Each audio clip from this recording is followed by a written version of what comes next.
Hello and welcome to Talkin Baseball. We had the 5-game set everyone's talking about. The AL wildcard, there's a team sneaking up. The dog days are back, I've decided. Let's talk ball. Pure dog days. Jack Flaherty. Roman Anthony at Yankee Stadium. That game hasn't happened yet. Hello and welcome to Talkin Baseball, presenting to you by SeatGeek, Code Talkin 2025. I'm Jake Stromboli. That is Trevor Goof. Bobby Golfs is producing. Welcome to Talkin Baseball. Dog Day's back on. It's August 22nd. Some weird energies before the show. We're all just letting it hang out here. Trev, how are you doing? I'm doing well, Pop. I disagree. I don't think the dog days are here. I think a lot of teams are like making a push. We're getting call-ups. We're getting extensions for young kids. The password is up. I'm excited, man. I don't know. I keep thinking we got 6 weeks left of baseball. How many weeks do we got left? Like it's 5 now? 6 weeks. Still 6 weeks. I feel like I've been saying that for 5 weeks. So that's not good math by me. It's coming down to crunch time. Did the Cubs do enough to get back into the race? We'll talk about it on today's episode of Talkin Baseball. We'll talk about that. Some Reds love coming up. Yeah, it's a shame we can't talk Yankees Red Sox this episode. Looked great. Nice clean game by the Yanks. Great start. Makes you real proud to be a fan. People are really loving my realignment too. Like this is what people need to understand about some of these shows, especially Wednesday shows. Realignment. I had Dolly Parton and Taylor Swift owning a team. Like this wasn't that serious of an exercise. It's like just fun fodder, fan fiction, if you will. And people are like, this is so stupid. I'm like, okay. All of them are stupid, dude. All of these realignments are stupid. I had a division that spelled poop. Right. Right. So, like, just everyone, Cubs and Cardinals fans, not happy with me splitting them up. Yeah, and hey, you did say you were rivalry driven, and that's one of the loopholes. All I have to do to fix that is switch the White Sox in the Cardinals. Boom, fixed. Well, now no Cubs, White Sox. We're not doing this. It's all fake. It's all made up. None of that's gonna happen. People do love it. I've been getting. I've been getting some DMs on Instagram of pictures of dudes who are just drawing up their realignment plan. And it's like, man, the perks of the gig, sliding in the DMs. I need to start going around to all the people that also did that. Right. And I'm just going to start earmuffs, shitting on everything that they do. Okay. Here we are. Let's just keep running down the first baseline. Kyle Tucker. Let's talk some National League. And talk about rivalry. Murphy, Council, Cubs, Brewers, Bears, and Beers, baby. They played 5. And the Brewers took the first game. Obviously, they shut them out. Freddie Peralta having an incredible year. If you were under 5'10", you had 2 hits for the Brewers. But the Cubs fought back. They win the next 3 games. They called up Owen Casey, Canadian. Didn't know that. He gets his first hit and then his first home run the next day. Willie Castro joins the party. Okay. Milwaukee, they do take the final game. Again, the shorties, Terang, Frelick, Isaac Collins, all getting in the mix. Some good quotes from this series. Kyle Tucker benched. He's got an injury going on, too. I want to talk about that. And we will. That's the whole fucking show, people. Whoa! Diamondbacks, Guardians, D-backs take 2 out of 3 from the Guard Dogs. Guard Dogs still in the mix. CJ Kafis, again, I think he's related to someone I went to high school with, and he's having good baseball games. Snakes came back and won the next 2 games. I asked Dalton, the Diamondbacks fan, about them. He said he didn't watch, so we're there. Adrian Del Castillo with the walk-off in that final game. Great. Pirates take 2 out of 3 from the Blue Jays. Sure, Pirates. They win on Skeens Day, and they called up Bubba Chandler. I'd like to see how he hits. Oh, wait, another top pitching prospect. Tommy Pham is fighting the world per usual. Coming at your guy, Heineman. 2-year service time. Incredible stuff out of Tommy Pham as usual. Pirates winning. Great. Cardinals take 2 out of 3 from Miami. Alec Burleson, 3 hits. Great. Thomas Sajasi, the all-Paisan team.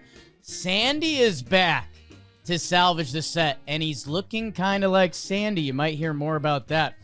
The Phillies sweep the Mariners. This is big boy baseball, but it really was bigger boy on one side of it. Trey Turner. If you like 4 hits from Trey, how do you like 5 hits in the last game? Every starting pitcher shoved 6 innings or more from Ranger, Chris Sanchez, or baby Jesus Luzardo. They sweep the Seattle Mariners. The Dodgers and Rocks played 4, and they split them.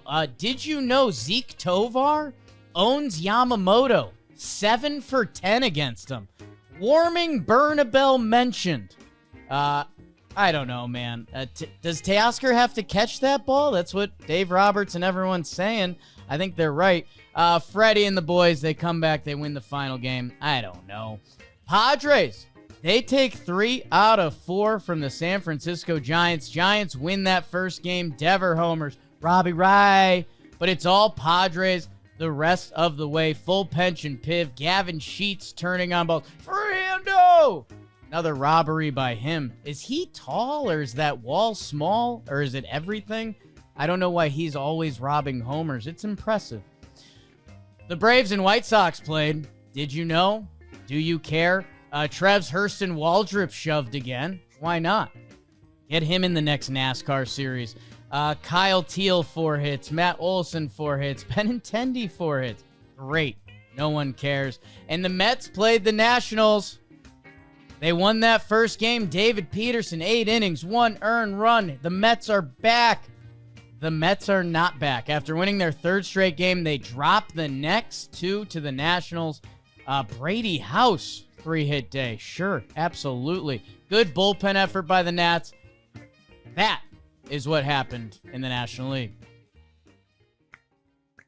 Excellent job, Poppy. Excellent job. I have the standings.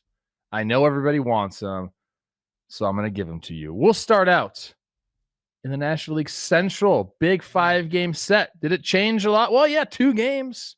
Brewers were up 9. They're up 7 now. 80-48 for the Brew Crew. 73-55 for the Cubs. Like I said, 7 games back in the division for them. The Reds, 67-61. The Cardinals, 1 game under 5, 64-65. And the Pirates, 20 games under at 54-74. We'll go to the East.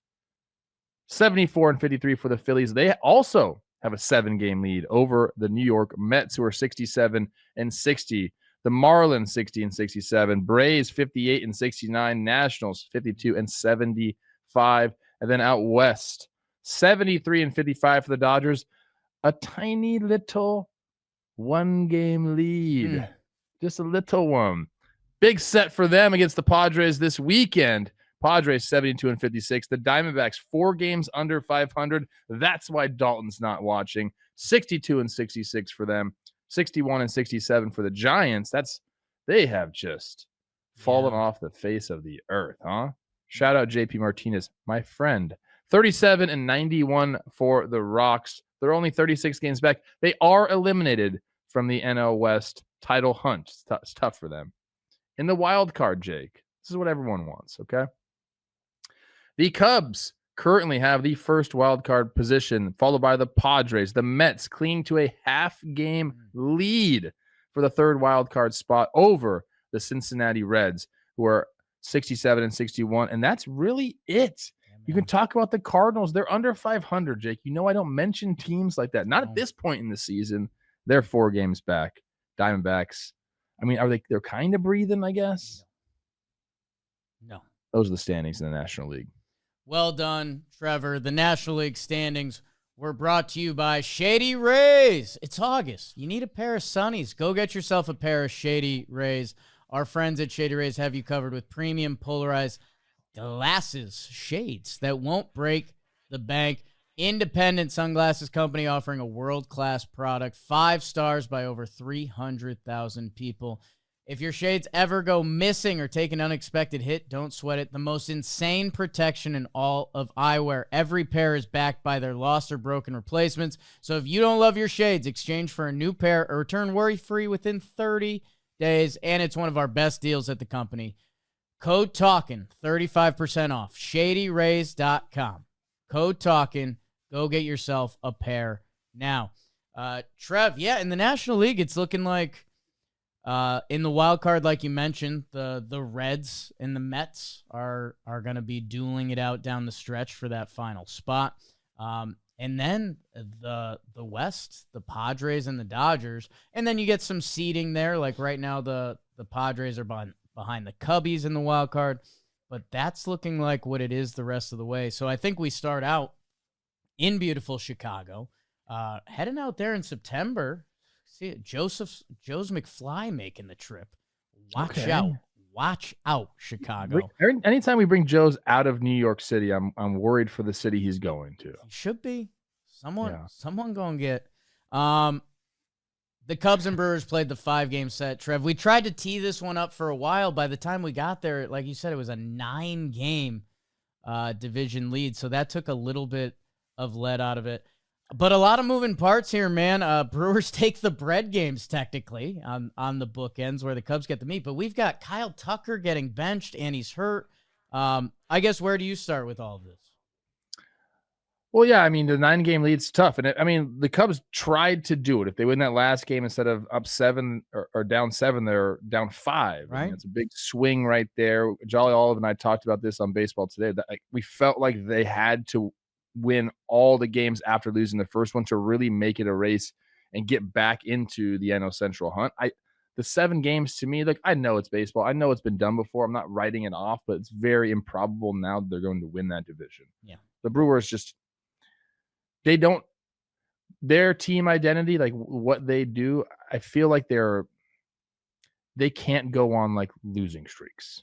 Like at least long ones. So if they do come back, it'll be a slow burn, and the Cubs will have to just play perfect baseball throughout it. But the Brewers do enough here to basically salvage the series. I guess that's what you'll call it. The first game to me kind of set the tone. Cade Horton comes out with a blister, and he'd been one of the best pitchers coming out of the All-Star break. Like arguably the best pitcher out of the All-Star break. And Craig Counsell had to manage the game a little differently because, he thought he was playing a doubleheader that day. Ends up bringing in some guys maybe he wouldn't have brought in if he knew that next game was going to be postponed. The Brewers have a huge 8-run inning, so they just like walk and shoot the ball to right field their way to a huge lead there. And like I said, the Cubs do a good job. Win the next 3 games, and then the Brewers are kind of inevitable. It's very hard to win 4 of 5. Shota does his job, but the offense just isn't there in that last game. I think you're at some point this episode, everyone listening, hey, we love you. Thank you for subscribing and everything you guys do for us. At some point this episode, you're going to get an old rant because on the couch last night watching the Yankees shit the bed. I was laughing that the 2 best teams in baseball pitch and play good defense. The Tigers and the Brewers. They've got some good baseball players, but like what do those teams do? They pitch, they play good defense. And that's kind of what you're saying about the Brewers in September. It's tough to picture them going on a sustained losing streak, which is what the Cubs would need to get back in the division race. Where are you at with the Kyle Tucker stuff? The injury part is tricky to me. That outfield has been so good all year, and they call up their top prospect. Like, do you have to feel this out for another couple games? And if the production stays bad, do you do an IL stint, or like where are you at with this? I do feel bad for Brewers fans a little bit here because I think we will talk more about the Cubs this episode. I'll start with Owen Casey real quick. I think I really like this guy's swing. Okay. I like that he's got that oppo pop. He takes that homer to left center field. Had a real nice take right before that pitch. And he just looks like he's comfortable at the plate. And he had some big, I mean, this is what a series to come into, this is about as big as it gets in a debut during the regular season. And he handled himself very well. So I like him. I think he's going to be good. He looks like a hitter, looks very hitterish in the box. So shout out Owen Casey. The Kyle Tucker stuff's interesting, man, because they're saying he injured his hand on a slide on June 1st. He raked in June, like absolutely demolished the ball in June. So basically what they're saying now is, yes, he knew it was hurt. They got initial imaging on it. They didn't see any fracture. But they knew something was up. It was bothering him. It was a pain tolerance issue, which that'll come up a lot when you're playing. It's like, is it hurt? Or like, are you, what did they say? Hurt or injured? Yeah, you hurt or you injured. Yeah, I mean, you can play through if it's hurt. If you're injured, you can't play. And so a lot of guys will say, yeah, if it's pain tolerance, like give me some aspirin or whatever the heck they're taking, like let me just play through it, especially when you're doing well. So he continues to do that. And then he said, some of the quotes by Counsell and him were talking about with that, when you're playing through something, and even though you're having success, are you changing something mechanical? Like a real slow change mechanically to compensate for some of that pain. I would say, yeah, that's definitely a possibility. You might be seeing the ball really well, but your hand is hurting. So maybe your grip is a little bit different, or maybe, your load becomes a little bit different. You're still seeing the ball well. You're still tracking it. So you're still getting the hits, but over time, as you compensate more and more, those adjustments can go from real small to start to get a little bit bigger. And maybe that's what happens. But I think that it's supposedly healed now. I think a mental reset is good for him. They did win some games without him. So that's like, you got to feel good if you're Kyle Tucker about that. If you sit out at this point in the season and your team loses games, you feel really bad. If you sit out and they win games, okay, that was the right decision. So time will tell if he's healed and he can kind of like get the mechanics back to where he wants. But I think people it's like an overblown situation to me. Like they're blaming the Cubs for playing him while he was hurt. The guy one-dotted it in June. What are you going to do? You're not going to play him? The guy's telling you, I'm fine. I can play. And look at what I'm doing on the field. Yeah. Yeah. And hey, you're right. There's a couple interesting Cubs topics, and how ironic is it that the Brewers win a series and it's like, okay, let's jump over there. Bryce Terang has gone off this month, and he's a guy that we've talked about. If he's a league average or even below league average hitter, he is a very plus player. He leads the Brewers in WAR if you're into that kind of thing. 377 with 8 homers in August with the defense and the base running he provides. My Brewers question, there's a Homa. My Brewers question for you goes to Pat Murphy, obviously, because that's where we live. Pat Murphy has a quote, I think after the doubleheader, where I think the Cubs were called underdogs. And so Pat Murphy comes back and he goes, are they underdogs? Seriously? They're the underdogs in this series? Look at the lineups. They've got all-stars. They've got MVP candidates. You got veterans. You got Gold Glove winners. You got world champions. So, hey, that's obviously the Pat Murphy we know. I wanted to ask you, ball player-wise, should it always be us against the world? Because there's two mindsets, right? It's either this, like we're the underdogs and screw them, like look at those guys over there, very Belichickian. The other side is kind of the, Kansas City Chiefs when they repeated, we're like, that's who we are. We're those guys. Like, when should the Brewers mentality flip to like, hey, we're the best team. Let's go whoop ass. We're the best team. Or do you just stay underdogs the whole time? I don't think you think about that ever, to be honest with you. You're just trying to win a baseball game. I think the way they're thinking is, yeah, we're the best team in baseball. Like, why would you not think that? Like, it's literally the truth. Right. You have the best record in baseball. Well, I guess that's what I'm saying, because Pat Murphy's like, he's given the punchy Brewers, we're the underdogs, and old Milwaukee, which they might not be able to play that card anymore. First team to 80 wins. I think everyone needs to hear this. Sometimes you answer so many questions as a player or manager, you just say some shit. Like, it's not like I think people take things too seriously. Pat Murphy saying, "Yeah, how are they the underdogs?" Like, it's just kind of like almost a joke. Like, yeah, it is true on the surface level. This is a team that went out and traded for Kyle Tucker, who has signed all these big free agents. Like this is not some underdog team. I think that's kind of what he was basically saying. I don't think he's saying we're underdogs, but it's not that big of a deal. You get asked a lot of questions throughout it. And there are times where you say some stuff just because it comes to your head and whatever. Like, this is not, to me, this isn't a big deal at all. No, I don't think it is. It doesn't really mean anything. I think Pat Murphy was just like eating a pancake and how are they the underdogs? He pulls a pancake out of his pocket, calls them underdogs. Daniel Palencia. I think any team should feel like we're the fucking guy. Like, that's how you're supposed to feel. Right. And then some teams deep down know we're not the guy. There's a little more Cubs action coming later. Brewers do enough to looks like they're going to cruise to the division. Let's see how they Mizorowski needs to kind of figure it out a little bit. I think that's something to talk about. They have other guys that can step up, but if you're talking about Milwaukee Brewers world champions, Mizorowski has to be a huge part of that. Right. And it's going to be it should be a fun part of their season where,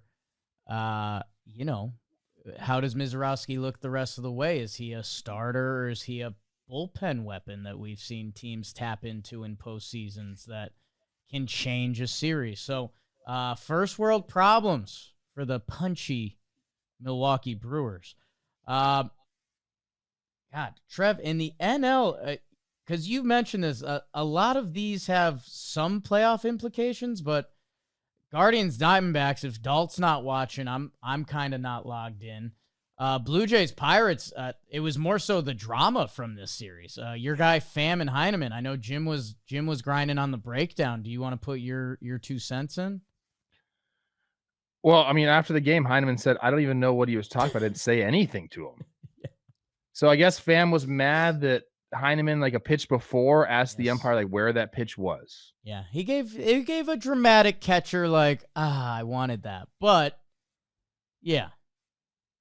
Heineman's like the nicest person maybe in all of the big leagues. And how would you label Tommy Pham? The position of Heineman and Tommy Pham is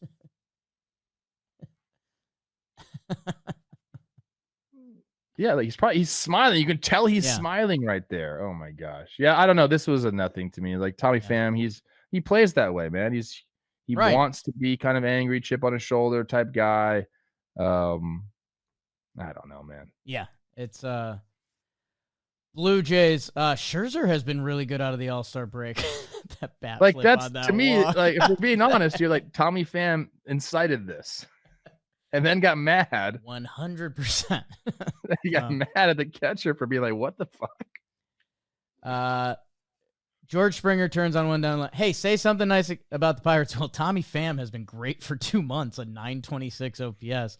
Also, the Pirates have been good at home. 36-30 at home this year. So how do you like that? A good place to watch the game. Toronto's got to look out for the Vladdy news. Yeah. The hamstring issue. Are they saying he did it on that play that he did the splits for Bo? Is that what it was? I believe so. Or at least that's what I tied it to mentally. But yeah, Vladdy's hamstring is going to be he's been one of the best players coming out of the All-Star break, like 1.1ing.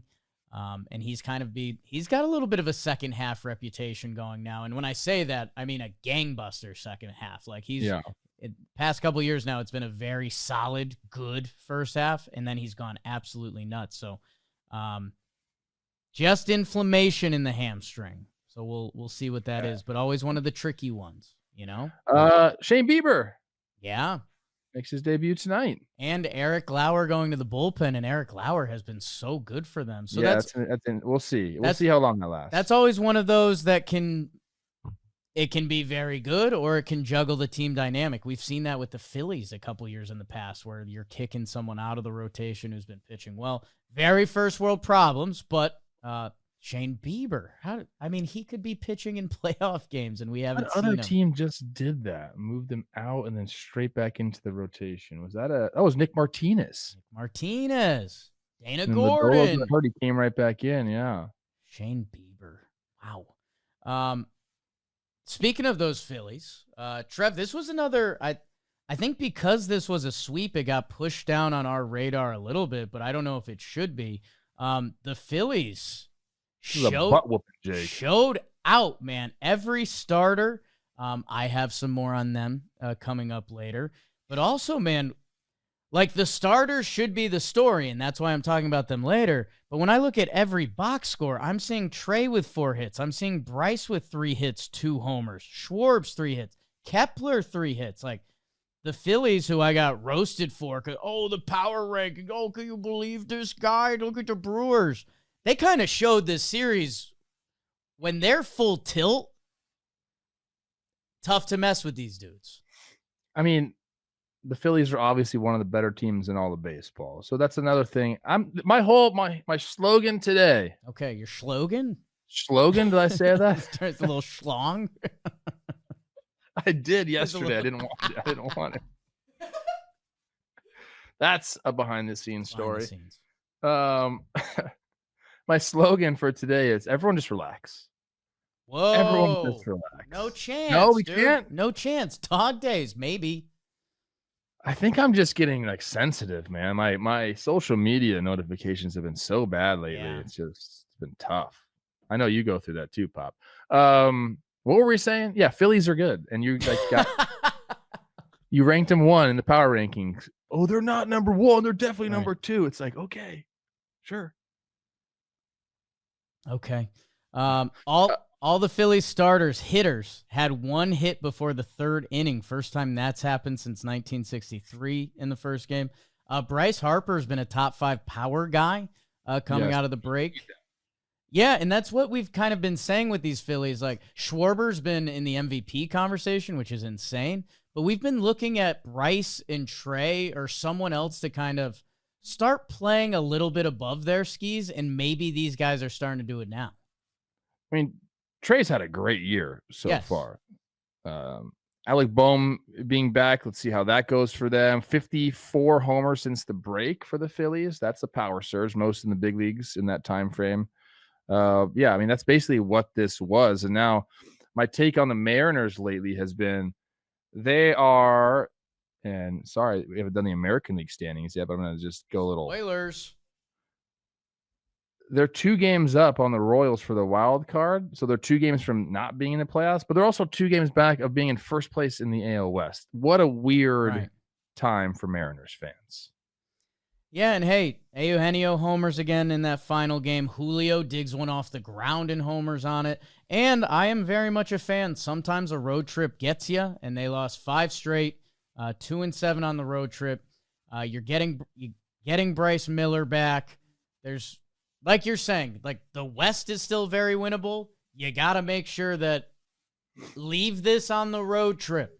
Stress level for Mariners and Mariners fans is through the roof.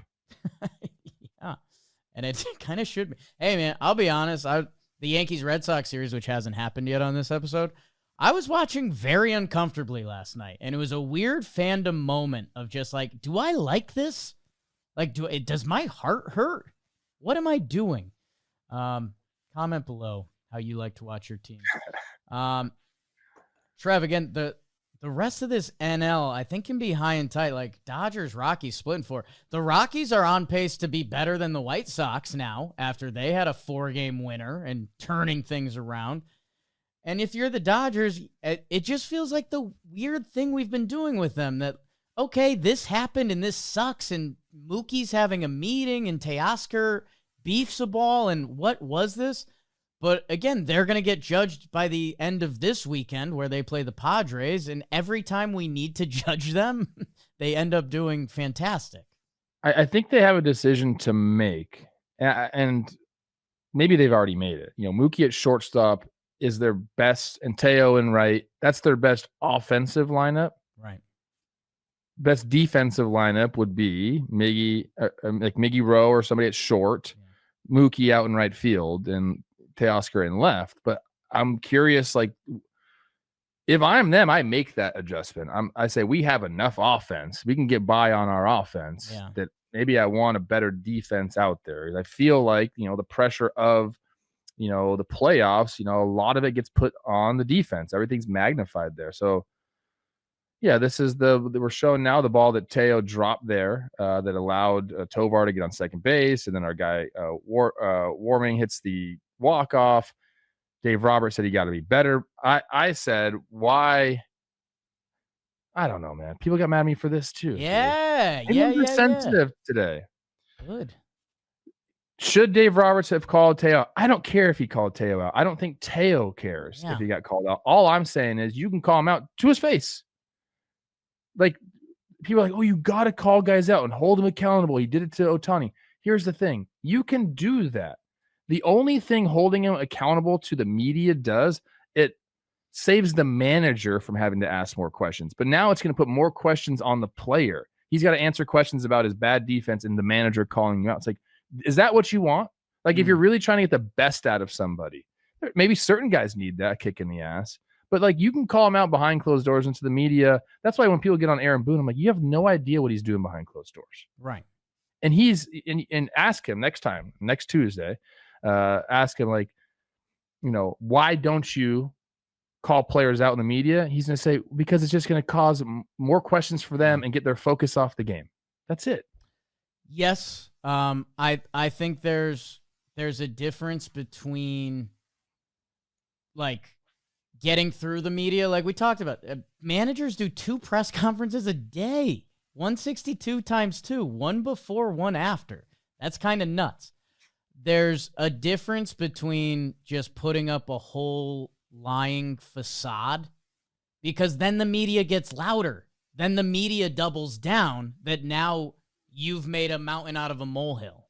So all you got to do is say, we talked about that.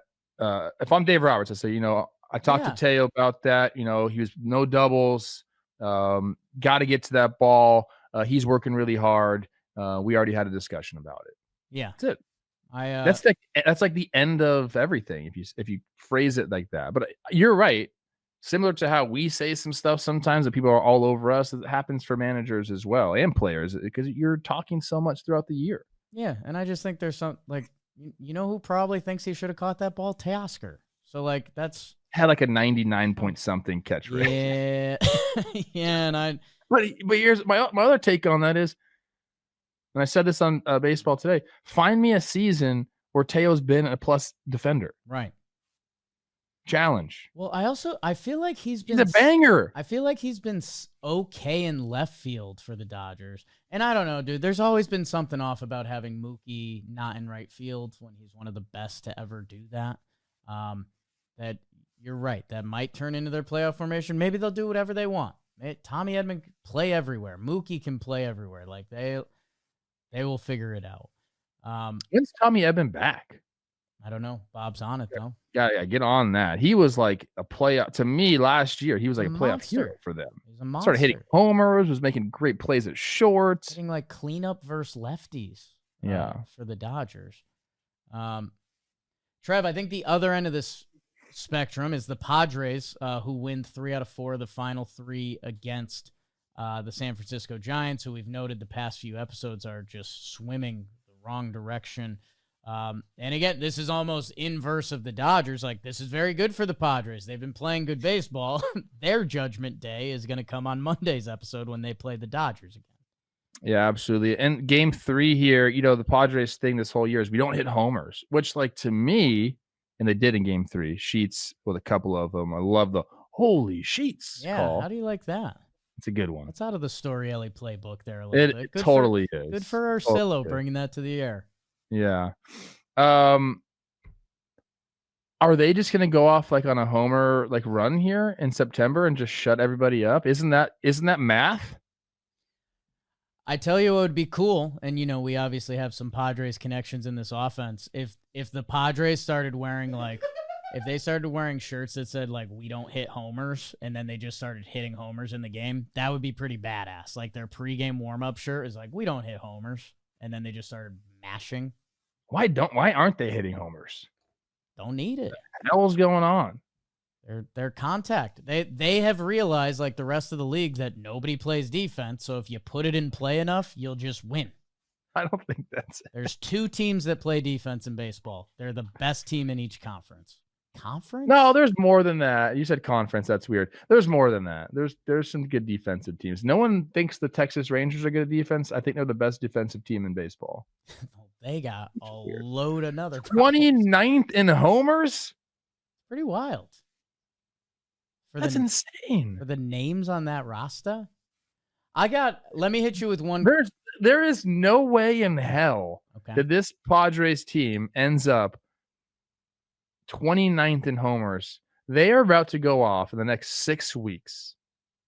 They're going to go off. I guarantee they end up finishing with, let's say,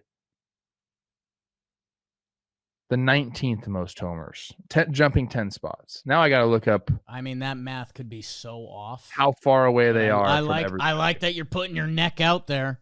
I am. Let me hit you with one Chris Rose before we get out of the National League. Okay. Actually, I've got 2 Chris Roses for you. 1, are the Padres the best all-around team? Like, full lineup, full starting pitching, full bullpen. Sorry, holy crap, I'm just looking. 110 homers for them, 88 for the Pirates, then it's 120. So they can jump a lot of teams here. Okay.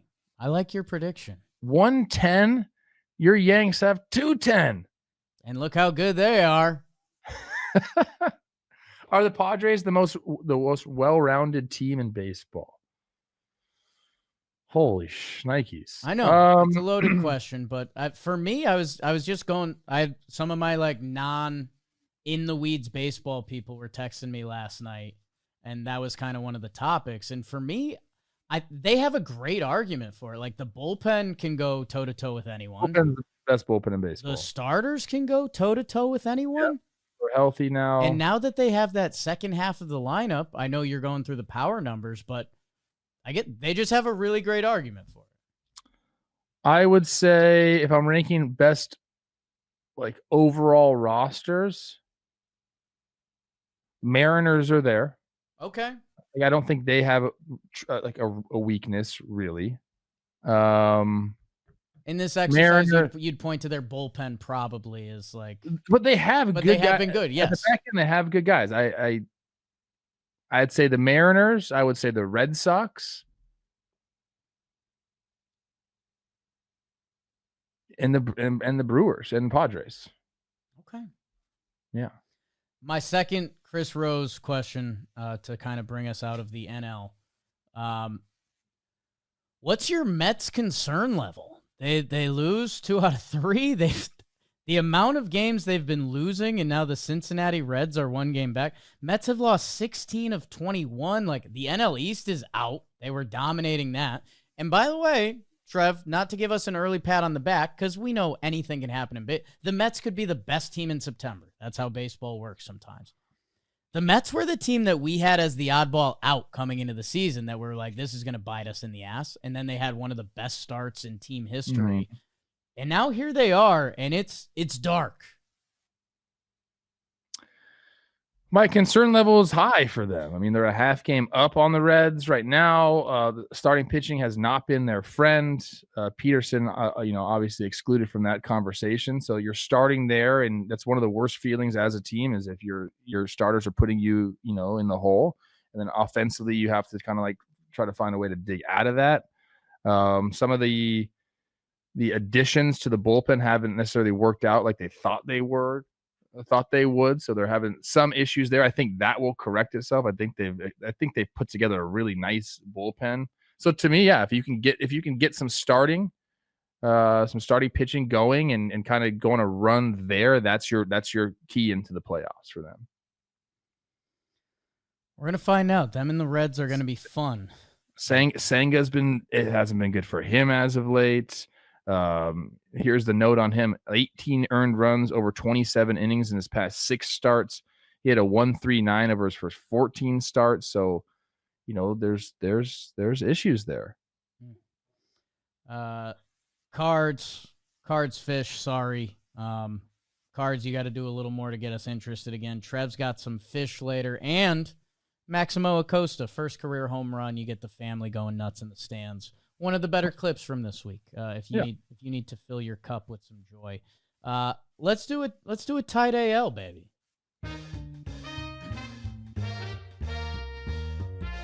And it starts off with the Detroit Tigers, baby. They went through their summer swoon, and they are back in a big way. Gleyber Torres with the walk-off, a 1-0 win in 10 in Game 2 of this series. The Tigers have now won 7 out of 8. They are one of the hottest teams in baseball. The Astros on the other side head in the wrong direction a little bit on that. Framber with a tough start, walked his first 2 batters. Weird one from him. That's kind of the biggest series from the AL. We'll talk about that. The other team that needs to be talked about, the Kansas City Royals, have rejoined the party of this season. Let's see where they are in the standings. And a big chunk of it, Pasquatch. 4 straight games with a homer for our guy, Vinny P. We love that when that's happening. Obviously, Bobby Witt's in the mix. And, dude, Mike Yastrzemski contributing from them from an area that the Royals have been looking for help for a decade. That's good. They take 3 out of 4 from Texas, who's in the dark place. The Orioles sweep a 2-game set from the Red Sox. Trevor Rogers has been one of the best pitchers since the All-Star break. That is important for them. Samuel Bassallo, 2 hits in some paper. He gets the little team-friendly extension. Good for him, kid. The Reds take 2 out of 3 from the Halos. Miguel Andujar has been hitting for those Cincinnati Reds. So is Gavin Lux with his first-inning home run. And Hunter Green is back. How do you like 6.1 with 12 Ks? Brady Singer. Might hear more about him in a little bit. Hello. Yankees. They win their 2 games against the Rays, and then they throw it out the next night. Dramatic fashion the game before. Cam Schlittler. Maybe get to know that guy. He had a no Schlittler going through 7. Gives up the hit. That game goes extra. Yankees hit so many home runs. It was like the most in 2 games ever. How's that feel today? Anyways, your final series. It's the Best Western Road Warriors. Brought to you by Best Western Hotels and Resorts. Life's a trip. Make the most of it. BestWestern.com. The best medicine in sports, the Minnesota Twins, got swept by the Athletics. And wow, are they getting hot. They've won 8 out of 11, 18 and 13 since the All-Star break, and it's led by Big Amish. Nick, Kurtz. He's been one of the best players since May 20th, the best player since the All-Star break. Numbers similar to a young Aaron Judge. And don't forget Shea Langoliers. I'll start saying it right because he has the most homers since the All-Star break. The A's are your Best Western Road Warriors, and that's what happened in the American League. Oh, boy. Langoliers. Get a little southern with it. I don't think Langoliers. It's southern. Langoliers. Sometimes I wish I was from the South. You would be in a lot more camo, and you'd have a lot more. Actually, let me take that back. I don't wish I was. You'd have a lot more hunting and fishing stories that me and Rob would just kind of tune out for a second. I grew up near Castaic Lake, the greatest bass fishing lake of all time. I got a lisp today, I think. A little speech impediment Friday for us. That's fine. Yeah, I don't know what's going on. We bring them all in. Everyone's welcome at Talkin' Baseball. All right. We need the standings for the AL. That's what we need. Sure. And I got them. We'll start out east. Uh-oh, that's not the right graphic. There you go, Bobby. The Toronto Blue Jays still on top of the division, a 4.5-game lead over your Yankees. Blue Jays 20 games over 500 at 74 and 54. Yanks 69 and 58. The Red Sox a half game back with a chance to go over those Yanks. this weekend. 69-59 for them, 61-67 for the Rays, and 59-68 for the Orioles. In the Central, the Tigers, they've already won the division, people. Get with it. 9.5 games up, 76-53 for them. The Royals on a charge, 8-2 in their last 10, 66-62. The Guardians, 64-62. And then it's my Twins, 58-69. Nice. And the White Sox, 45-82. In the West, we talked about the Mariners, 2 games back of the Houston Astros, who are 70-58. Mariners, 68-60. 63-66 for the Rangers. Is their season done? They're 3-7 in their last 10. The Angels 61-66, and the A's 59-70. In the wild card, Jacob, the Yankees currently hold the 1 spot. The Red Sox a half game behind them in the 2 spot, and then the Mariners a 2-game lead over the Kansas City Royals, a 3-game lead over the Cleveland Guardians, and a 5.5-game lead over the Texas Rangers. So currently, which we need the simulator's got to start. We're getting close. Okay, we're getting close. Currently, the Tigers and the Blue Jays would have a bye, with the Houston Astros hosting the Seattle Mariners and the New York Yankees hosting the Boston Red Sox in a 3-game set. Those are the standings in the American League. It's all brought to you by Best Western. Today's episode is sponsored by Best Western Hotels and Resorts. Go see your team. Go get that last summer trip in. For some of you, it might be too late. It might have to turn into a fall trip. That's fine. Go see a playoff game. Go do whatever. Maybe your team gets eliminated. I'm starting to wonder. I might have to go off the map for a couple weeks after the season because it's getting hurt by the Yanks. Life's tough. So get away or recharge. Set the tone. And whatever you're in, if you need to book early, if you book late, if you want to get into the hotel late, if you need just like a hotel day, Best Western gets it. One size fits all. So whether you're traveling solo, with your friends, or the entire Rasta, Best Western has you covered. Pack your bag, hit the road. Life's a trip. Make the most of it at bestwestern.com. And this is true and off the record. We stayed there for our first Wrigley trip. We're going back there, and I don't even think Best Western's in on it. We just like the hotel. So, boom. Trev, a tidy American Liga. Oh, my God. I clicked away so many pages because I wanted to look something up. I think the premier series is the 2 division leaders, Houston and Detroit. Again, 2 teams heading different directions right now, and a little bit before this series. But the Tigers, who we started doing our, I don't know, when you look at that lineup, when you really zoom in on them, they've kind of ended all of that. They've started playing Tiger ball again, which is good pitching, good defense, timely hitting, and they sweep Houston. The Guardians were like sneaking up on them in the division. Yeah. And the Tigers said, Jack Flaherty just shoving.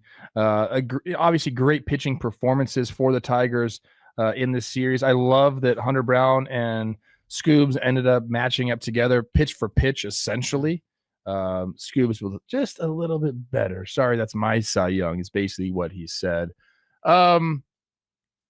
So, yeah, you mentioned the Tigers' offense coming to life. The Astros' offense basically non-existent here. And the starting pitching, not too great. Framber's had some struggles for Houston as of late. Over his last 4 or 5 starts has not been very good.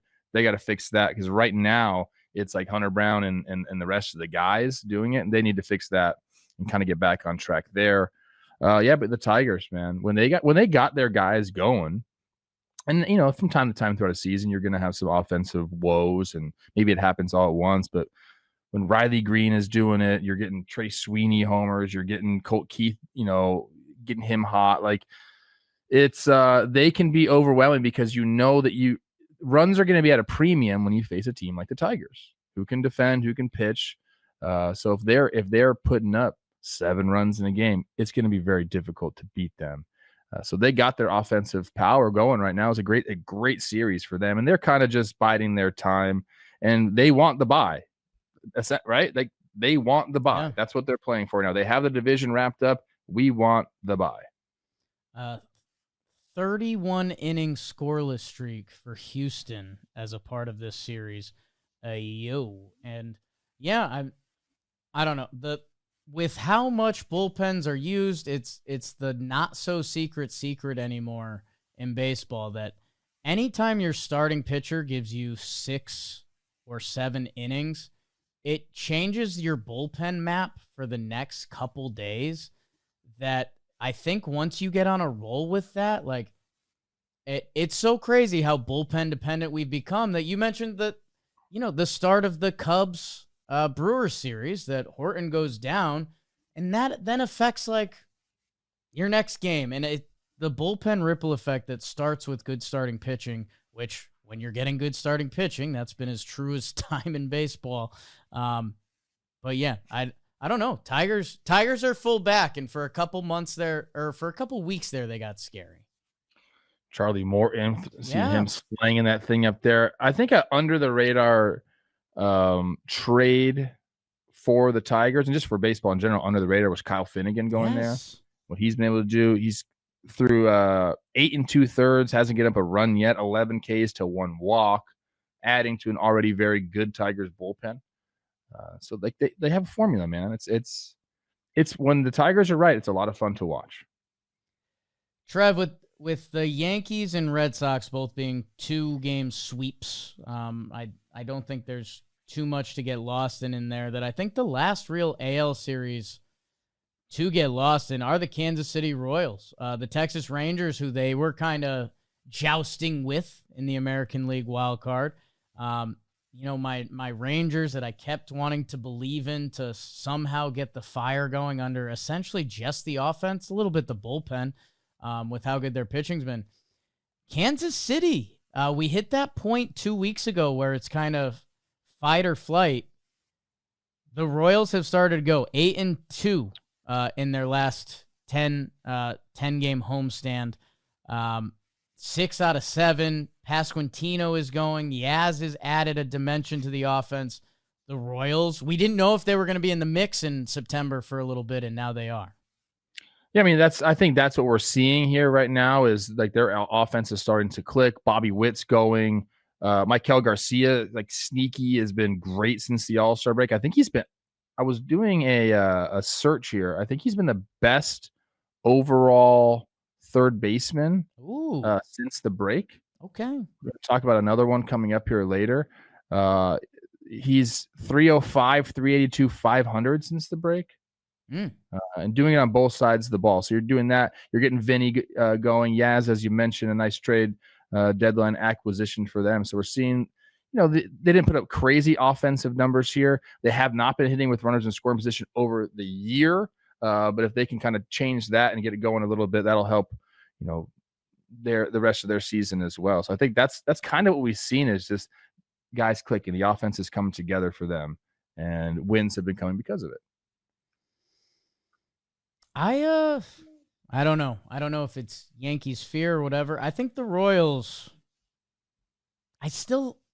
I look at that team. I see a lot of the guys from last year that I know there's a White Sox effect. Jimmy mentioned last episode, but everyone does get to play them a little bit. But I still like their form. Like when their recipe is right, it's not that dissimilar from the Brewers and the Tigers, who I've been complimenting this episode. That I still, if they keep this going for another week, half of a week, they're in the race the whole way. And I just do like that it's a fun baseball city and a fun team. I'll be there in a couple weeks. Really? Yeah. Big series, Twins Royals. So that means they're getting some twins. Trev, the last team that I honestly think deserves to be mentioned is the Cincinnati Reds. I have my standout coming from this in a second, but I'll let you roll on it. Who is it? Last name is Singer. Okay. Hint. Well, I didn't want to just step all over your toes there. I appreciate that. Yeah, I mean, great pitching performances for them against the Angels. Hunter Green, 12 Ks in 6 1/3 innings. We get the Nick Martinez, Yusei Kikuchi battle there in the last game, which was awesome to see. Glad the Angels won that for their sanity, avoiding the sweep there.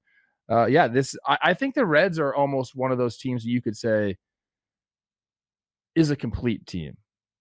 Back end of the bullpen to Ooh. me, interesting. They had been getting the job done, and now we've seen Pagan kind of give up some as of late. But I like the way they play ball. They're the NL Royals to me, Okay. right? Yeah, I question their defense probably more than the Royals at Well, they times. just had to keep Ryan Hayes. Right, and he helps. made a highlight in this series as he does almost every series. So I see what you're saying. Hey, little A half game back for the Reds. snaps for Yusei Kikuchi, 990 career strikeouts, 5th all time from Japanese-born players. Which I don't know, man. With every offseason now, we're like, who's the new hot item coming over from Japan, and I want to put them on my team. Like, I don't know, to be from a country and be the 5th ever, like, to do something, that's really cool. Pretty And cool. a feeling I'm never going to have. No, Oh. you're not. Noel Marte has been going off for the Reds. Like he's getting some great offense out of him. I think that's key. Like, can they hit? Can they go on a run offensively? If they do, they're going to be in the playoffs, Jake. All right, I want to talk about my dude. So let's get to standout performances. It's time for standout performances. This guy stood out for Trev. Say what? Every time. Standout performances are brought to you by DraftKings. This episode is sponsored by DraftKings. All-Star break gone. Trade deadline gone. Dog days in between. Either way, it's playoff chase season. Check out the standings. There's no better time to jump in with our partners at the DraftKings Sportsbook. New customers who bet $5 get $200 in bonus bets instantly. So download the DraftKings Sportsbook app now. New customers use our promo code JAMBaseball. Bet just $5 on any wager and get $200 in bonus bets instantly. JAMBaseball. Only at DraftKings Sportsbook. And Trev, I'm just going to keep it rolling. I'm going to stay hot because the people already know it's Brady Singer. Brady Singer, 6 innings, 1 earned run, baseball on Monday night. Brady Singer was kind of their big offseason move, right? They flipped Jonathan India. The first half was up and down at best for Brady Singer. His last 5 starts, I was wondering if they were going to trade him. We didn't know how they were going to handle their kind of starting pitching depth. His last 5 starts, 4-1, 29 innings, a 1.86 ERA. Has gone 6+, giving up 1 or fewer in 3 of his last 4 outings. When he's on, he's nasty. You can see why he was originally like a top overall pick. I want to say, was he top 3? Let's see if we've got it. 18th. So that was a lie. But out of Florida, go Gators. And yeah, man, this guy's been through the whirlwind of baseball where we thought he had his breakout season in 2022, took a step back in 2023. Here he is with the Cincinnati Reds. Pitches with anger, which, when he's having when he looks good, feels good. When he looks bad, you're kind of like, what are you doing, guy? But for the Cincinnati Reds that we keep mentioning are almost in the playoffs, their starting pitching is so impressive. Hunter Green is back, and they added Zach. They added Zach Littell at the deadline, who he had a good start. That they have starting pitching depth, which is very rare in this game. And if they can make the postseason, one of them goes to the bullpen, and that bullpen that makes you nervous. Maybe that feels a little stronger. That Brady Singer's second half breakout has been a big part of this Reds run. It's interesting because his sinker was getting absolutely shellacked this year. Last year it had a positive 10 run value. This year, -6. 6'5" dude, huge extension. I actually don't have him. Like when you watch, I don't have him as a super tall guy. But I mean, interesting. Yeah, I probably would have gone like 6'3". Yeah, there's just certain guys that have a tall presence on the mound. The extension is there for him, a little bit of funk. I like watching Brady Singer pitch. He's for that type of guy, 6'5" guy, he's more of a pitcher than anything, which I like. When that sinker's running, I know it's been getting hit, but when that sinker's running, it's a fun pitch. When it's running. Who are you going? Why are we doing two pitchers? That's not allowed. That's just not us. That's just not us.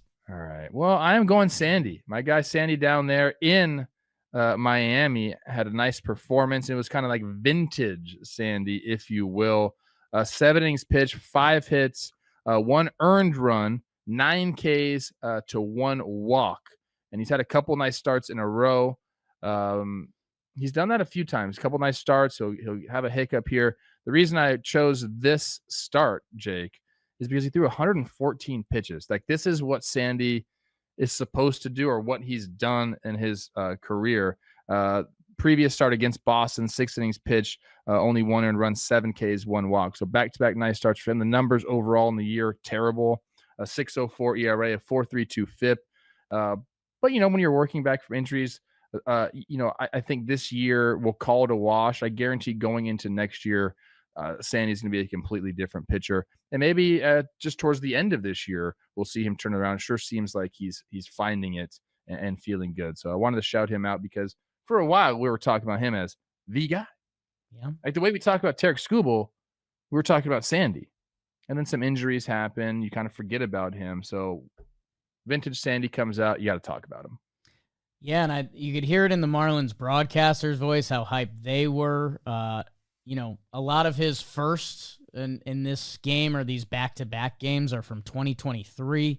And he's made the second most starts in Marlins history, past Dontrell. He's sneaking up on your boy, Ricky Nolasco. Ricky has the most starts ever? Ricky has the most Marlins starts in franchise history. Man. Send the Guess text. his career earnings. Here we go. Oh, Ricky Nolasco, 85 mil. I'm really in between. Yes. I'm really That's in a between. good guess. I think so. I know he was making like 12 or 15 a year with the Twins. Ooh. I think it might be less than that. I think it's like 70. I'll go 73. Ricky Nolasco. And 81.8. What'd you say? I said 85. Oh, you lost. Price is Right rules. Yeah, I know. I always lose. That's the secret. Wait till we get to the IL.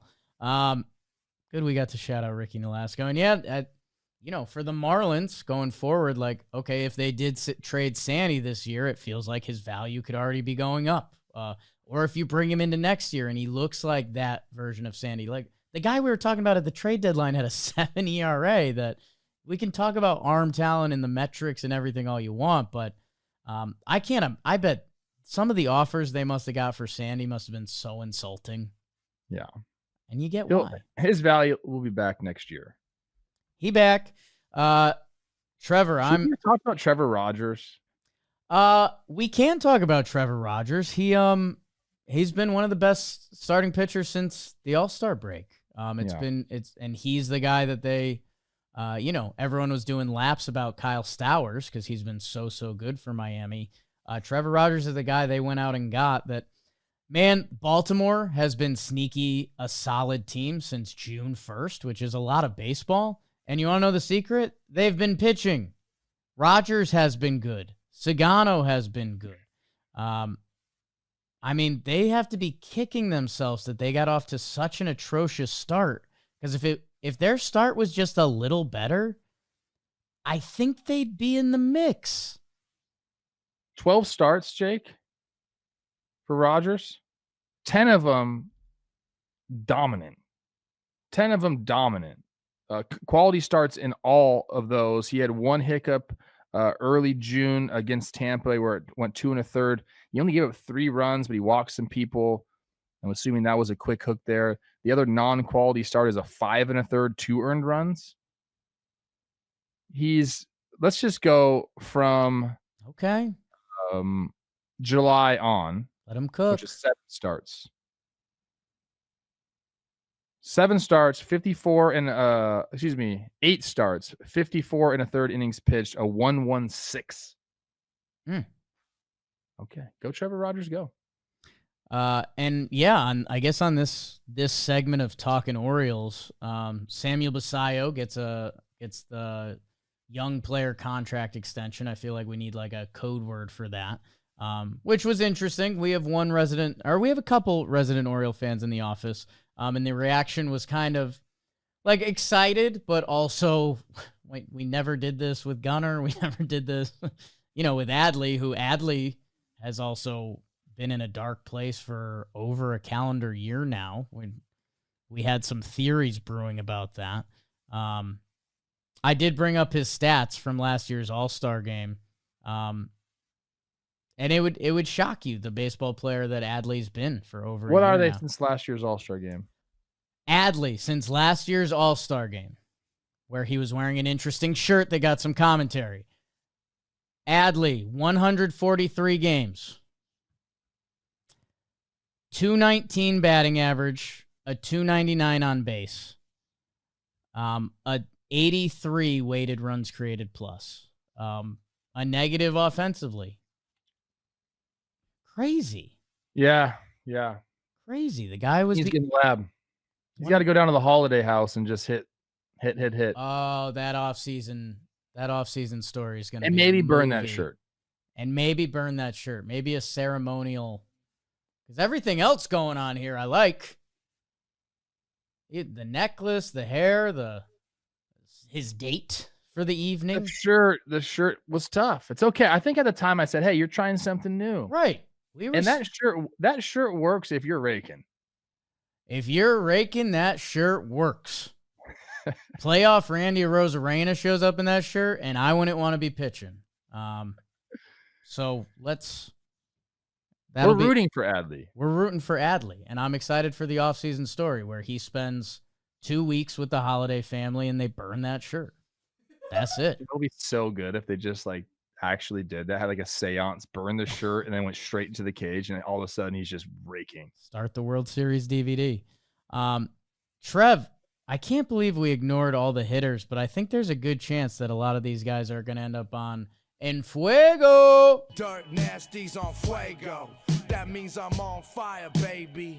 Like Waco. En Fuego is brought to you by Corona, the official cerveza of Talkin' Baseball. We are going to start out for En Fuego with the series. The guys that did well in the last series. Vinny P, our guy, 6 for 15, 4 Jimmy Jacks, 7 runs driven in. That's 4 straight games. He's 1 game shy of tying the club record of 5. We'll see if he gets that. Sal Perez and Mike Sweeney have both done that 5 games. Hitters. Those are hitters. Yeah. Those are hitters. 26 homers this season. 15 of them, Jake, have given the Royals the lead. You got to love that. Jerkson Profar, 4 for 13, 3 homers, 7 runs driven in. 5 for 11 for Ryan O'Hearn with 2 homers and 5 runs driven in. JT Realmuto, some big homers in that series. The go-ahead homer in the 8th inning, I think it was game 2. 6 for 12, a double, 2 homers, 4 runs driven in. He's hitting .324 since the start of June 1st. That's the 3rd highest in Major League Baseball. Can you name the other 2 guys? Are you looking at it right now? I'm not looking at it right now. One's Nick Kurtz. Yep. The other one is Giancarlo Stanton. Xavier Edwards. Oh, Yeah, let's go, X. Let's go. Another Philly for the week this time, though. Trey Turner, 18 for 29. That's a 621 average. 2 doubles, a triple, a homer, 7 runs driven in. He had his first 5-hit game since 2020. He was with the Nationals back then. He's got 6 multi-hit games in his last 7 games. He had a homer for his 1,500th career hit. Trey Turner, go check his Baseball Reference page. He's looking pretty good this year. America's shortstop. Sorry, Dansby. Oh, sorry. And also, Carlos Correa, you're also America's shortstop. It's interesting. He has Puerto Rico's in America. He has some versatility there. I never understood that. Puerto Rico, come on, join. Bobby join Witt us. might have the How torch good would now. our team be if Puerto Rico is also? Gunner. Yeah, I mean, I also absolutely. like Puerto Rico having their own team, so it's really tough for me. Kind of baller status that they can have their own team and like. How sick would we if California had their own team, and like the rest of the states? Ooh, Trev. I like that for you. State off would be lit. I like that for you. that Connecticut team would hit like What a great idea I just had. A state-off baseball tournament. And you have to lump some states together. Like California obviously gets their own team. Texas gets their own team. Florida gets their own team. Right. The And Northeast. then you got to start lumping some states together. Great Lakes. Okay. We'll work on that. Workshop. Comment below what state would win. It's got to be California. A's, Tyler Soderstrom, 10 for 19 in the week, 2 doubles, a homer, 3 runs driven in. On Thursday, he recorded his first career 4+ hit game. He's got a 19-game hitting streak. That's the longest streak, Jake, in all of Major League Baseball. He's hitting 370 during that streak. Love it. Bryce Terang, 13 for 30, 3 doubles, 2 homers, 8 runs driven in. In August, he's absolutely raking 8 homers, 20 runs driven in. He's hitting 377. He also mashed against the Cubs in the 13 games they played against them. That's what you're supposed to do to your regional rival. Love that for Bryce Terang.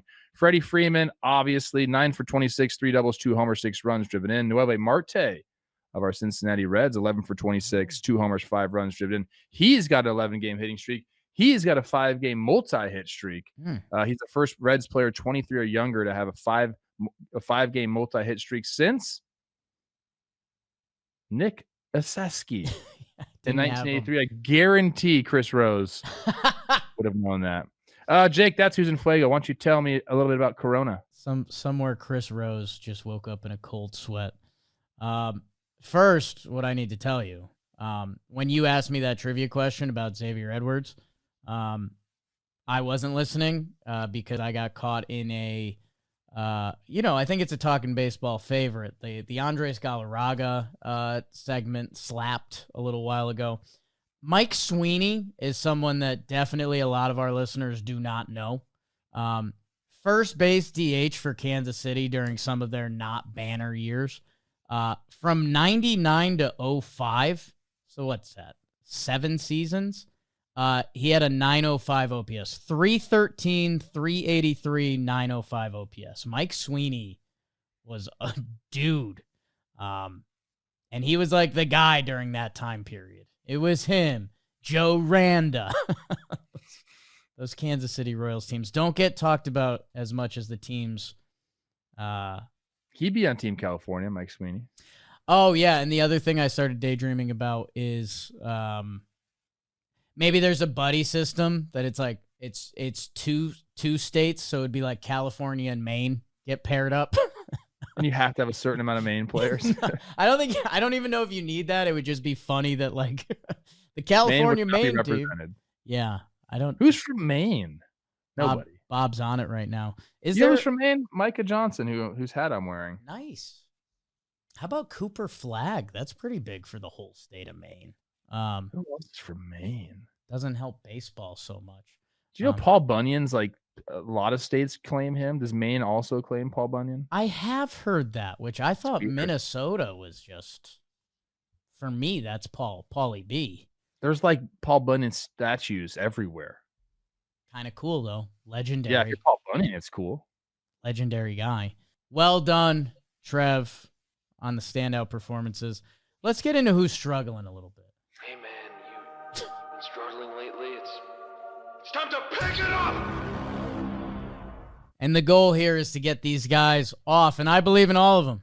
I really do. We've got a good mix of dudes on this list. We start out with one of maybe Trev's number one guy in the show right now, Andrew McCutchen. Kutch, a 1 for 27.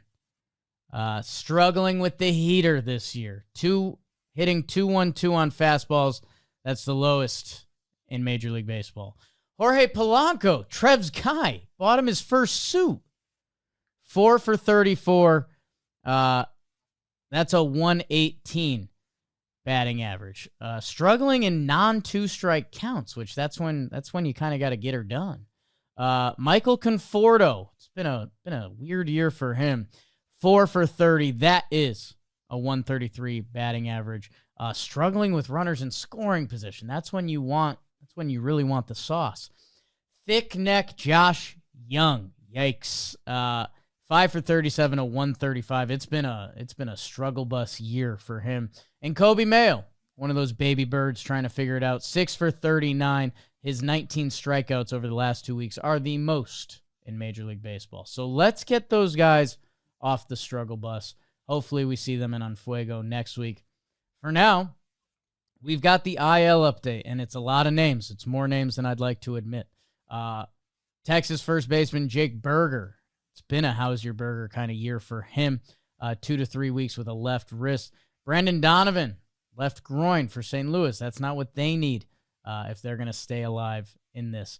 Rob Refsnyder, left oblique. Send the text, Trev. Send the text.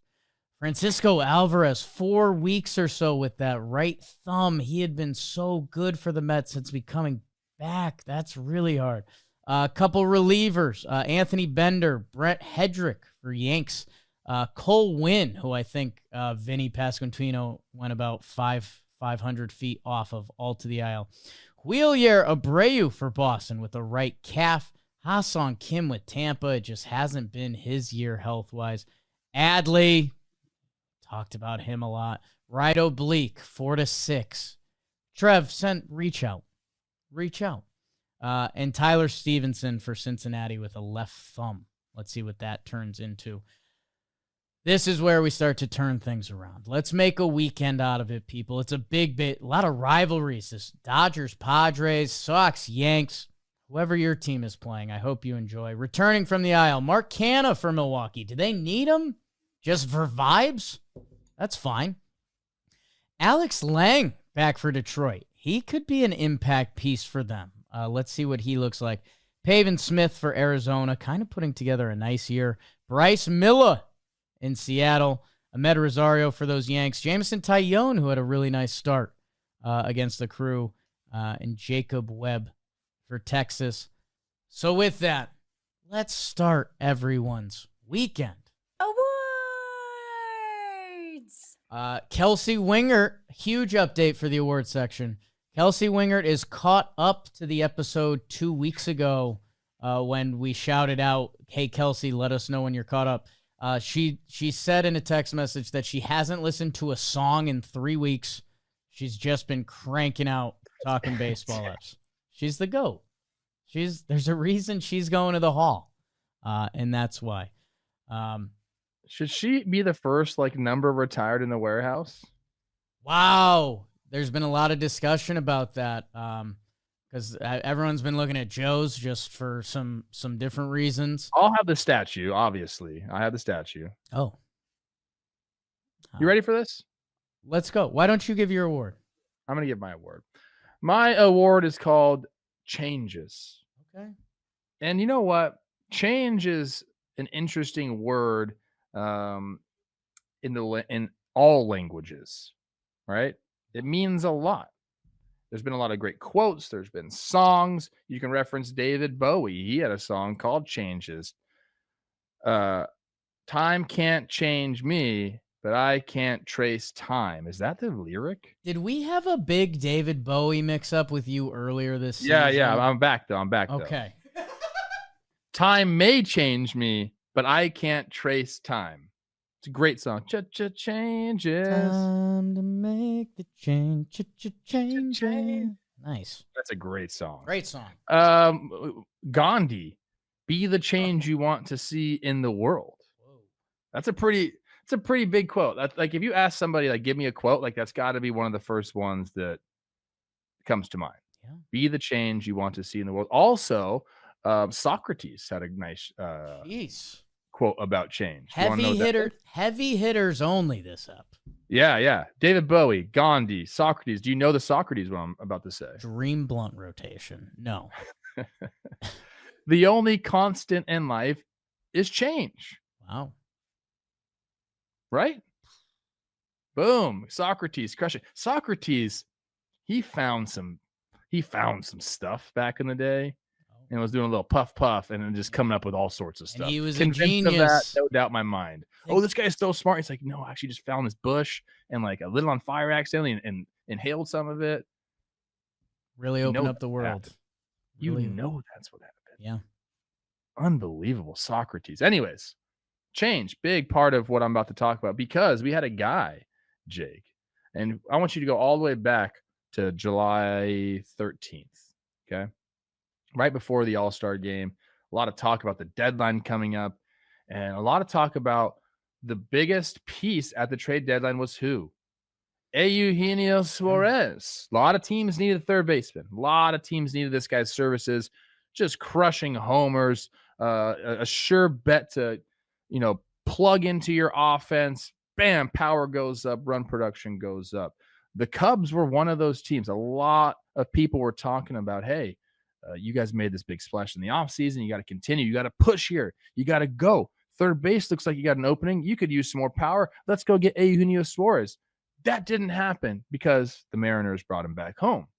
Now, since that day, Eugenio has not been great. In fact, since the All-Star game, Jake, Eugenio, who played in it, by the way, Eugenio is the 21st best third baseman in all of baseball as far as F4 goes. 0.3 is the value he's added. Below Brooks Lee, who doesn't really play third base anymore, Key Brian Hayes, who doesn't hit at all, just defense. The one guy that is absolutely crushing, well, there's Maikel Garcia, who I talked about. But for the Cubs, it's Matt Shaw, man. Matt Shaw has been absolutely raking in that time period. 302, 344, 721 slug. He's been absolutely crushing it. And you're saying, whoa, what happened? What did this guy do? Well, he summoned Mahatma Gandhi. He summoned David Bowie. He summoned Socrates. He said, what are you guys talking about? Changes. He's made some changes, Jake. Some adjustments at the plate. And this has kind of been a year-long thing for him. It's been a complete overhaul of his swing. Early in the year, Robbie, bring the picture up. Look at on March 18th what he was doing. I believe that was in Tokyo? Yeah. Yep. And we talked about this, like, what is going on? Completely turned in, foot closed off, shoulder closed off. And if you look at his spray chart early on in the year, it was a lot of rollover grounders, which means to the pull side, and everything in the air, which is what people are trying to do for slug, was all to the right side of the field. There was just zero clearance. So anytime a pitch came inside to him with that March 18th setup, you can't do anything but spin and try to get to the ball quickly, and then all of a sudden it's just roll the wrists over, ground ball, shortstop. So throughout the year, we've seen just slight changes. So now we get this August 20th. This is what he looks like. Opened up. So that creates clearance. But the thing that I think means more than anything, the leg kick went down, which I love a lot. It's very hard to have a super pronounced leg kick in the big leagues and have consistent success. You're going to go through such, like a roller coaster of you're seeing the ball well, your timing's right. When the timing's right, you're going to rake. It's going to be great. When your timing's not right, you're going to look terrible. So you got to get rid of the leg lift. Keep it down a little bit closer to the ground. It's going to help you adjust. The biggest thing for me is the hands, though. When you have your hands up like that, your elbow actually, it works immediately. They call it independent elbow, but your elbow will clear things out for you. When you have your hands down here, your elbow is kind of tucked away, especially when your front shoulder's in. You can't do anything but just rotate your body. Now, when your hands are up, and now obviously he's got an open stance here, the clearance is just there, and the results have shown it. He started to pull the ball way more in the air, and we're seeing a huge power surge because of it. And this is a young guy, first year in the big leagues, making these adjustments. This is what you want to fucking see, people. This gets me so fired up. You got to give credit to him. You got to give credit to the hitting coaches there for making an adjustment at the big league level during the year. This wasn't like hey, you're going down to AAA. They gave him 3 days off, Jake, before the All-Star break. So in essence, he had a full week to just kind of like work on what he was doing. Since coming back, he's just been absolutely nuts for them. They need him to keep going the way he is, because he obviously extends that lineup a ton. But I love the changes. I love that he did that during the year. It's not easy to do it. And a guy that's willing and able to have mechanical adjustments is a guy that's going to stick around the big leagues for a long time. So Matt Shaw, you get the Changes Award. You, Gandhi, Socrates, and David Bowie, just legends of change. Bam. Masterful stuff. Again, Matt Shaw has been a big part of this program this year. because it goes back to day one. And I normally try not to overstep with the players because I don't know, these guys are freaks and some of them can just do things that other humans can't do. But yeah, I came on, we recorded right after that, and I was like, hey, young Matt Shaw, I don't think that stance is going to stay, and credit to him for changing it. He did get sent down for a little bit in April, but that was early on this year. And yeah, it's a game of constant adjustments, except for the rare few. Like, you know, I'm sure Shohei has to make some, but also... He's made a ton. Right. Like When he first came up, he had a huge leg lift. Judge changed his stance like everyone does. This league is one of one. So it's frustrating when, you know, your top prospect shortstop has been one of the worst hitters for 3 years and the team just constantly tells him to keep doing his thing when he clearly shouldn't. Maybe that's your guys' team. Maybe it's not. Trev, great award. I feel like I can't even compete with that. I gave out the Platoon Award. Okay. You know, it's a common word in baseball. We often talk lefty righty. Also a military word, platoon, military platoon, group of people. And the famous movie that's definitely not famous anymore. For me, it was a movie that was on TV a lot. And everyone's like, oh, dude, Charlie Sheen. That's one of his like early movies. And I was like, okay. Just a young kid that would like throw it on and not be able to stomach the actual like fighting scenes. Pitching staff, they're kind of their own platoon on the team, Trev. The starting pitchers, they all sit together. They're looking for tips and tricks and whatever. A group of lefties, which ties into platoon, banded together. Zach Wheeler went down, and it was, whoa. What does this mean for the Phillies, who Jake put at the top of the power rankings and everyone's mad about? Christopher Sanchez has arguably been the platoon leader. 1.94 ERA since the start of June. That is the best in baseball. The best. He might be your game one Philly starter at this point. Second best is Paul Skenes, who we talk about a lot. Ranger Suarez, where do you think he's going to be in October? On the mound, throwing 8-pitch innings, getting your team out. He had his first ever 10 strikeout, 0 walk game for Ranger Suarez. And these are back-to-back, baby. And then they get dunked on by the Jesus Lizard, who he strikes out 12 of his own. The trio, 34 strikeouts, were the most by Philly starter in any 3-game series in the modern era against the Mariners, who we just talked about are really good. One of the most well-rounded teams and lineups in baseball now. Their K differential, plus 31, the Mariners this week. 46 pitching, 15 batting, the second largest K differential in any 3-game series by an MLB team in the modern era. Zach Wheeler went down. We still don't really know the update. I don't know how scary it's going to be or if he's going to get back involved. If not, this platoon still has a group of lefties that are going to be powerful this postseason. And they just put together one of the best 3 starts back-to-back-to-back that starting pitchers can kind of do in modern baseball. So I wanted to give them some love for looking out for their guy. No, I mean, they're going to need to step up. I mean, the Zach Wheeler had his surgery. There's been some guys that have had something similar happen to them, and they've been out months. So, like, it's to me right now, it does not seem like Zach Wheeler is going to pitch again this year, right. Which is obviously a huge blow for them. But they do have the depth, as you're talking about, with the lefties. Even like Taijuan Walker, he's pitched pretty damn well. They have guys there. They have depth. Painter, all these guys can step up and do it. Bryce Harper and the gang hitting homers to kind of ease the transition there. So I love it. Still huge on the Phillies. I don't know if I have them second in baseball. I don't know, Jake. I know you have them first. We'll see, but those guys definitely shove. So nice award. I didn't really think of platoon as a military thing. I don't know why it's been out of my head.